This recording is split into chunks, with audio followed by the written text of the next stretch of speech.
మొగోడైతే గుల్లి ఇమాను ఆడి మొగం కాబట్టి అక్కడ ఇస్తాడు. ఇట్టదన్నా కాదు, కడుపు మంట మాకు. అడుకోనికి ఓట్లాడుకోనికి వచ్చిండు, వేసినాం గెలిచిండు, గద్దెక్కి కూర్చున్నాడు, ఆట ఆడిస్తుండు. మళ్ళా సార్ వస్తాడు అనుకుంటున్నావా? అసలే రాడు. వస్తే మోర్ల పెండ తీసేస్తాడు. ఈ కాంగ్రెస్ ప్రభుత్వం వచ్చింది అంత దొంగన కొడుకులు తయారైంది. దొంగన కొడుకులు అంటే దొంగన కొడుకులు. ఒక్కొక్కరికి చెయ్యి బల్ల కిందికి వెళ్ళి కట్టలు ఇయ్యంగానే సరిపోదు.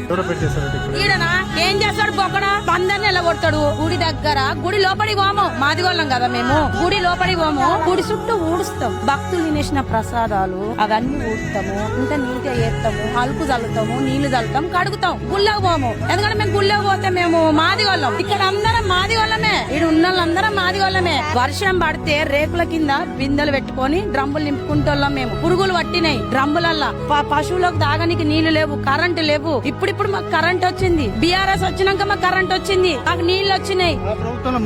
100% కేసీఆర్ ఉన్నప్పుడు మాకు ఎలాంటి ప్రాబ్లం లేదు, ఎలాంటి ప్రాబ్లం లేదు. మాకు నల్లుంది, కరెంట్ ఉంది, 24/7. మేము కరెంట్ బిల్లు కట్టకపోయినా మేము తగిలించుకునేటోళ్ళం. మమ్మల్ని ఒక్క మాట ఎవ్వరు ఏం అనలేదు. నువ్వు డబుల్ బెడ్రూమ్ ఇల్లు లేని వాళ్ళ కదా ఇస్తానా, ఇల్లు ఉన్న వాళ్ళ కదా ఇస్తానా. ఎందుకు పోతాం మేము? చావడానికైనా సిద్ధమే మేము.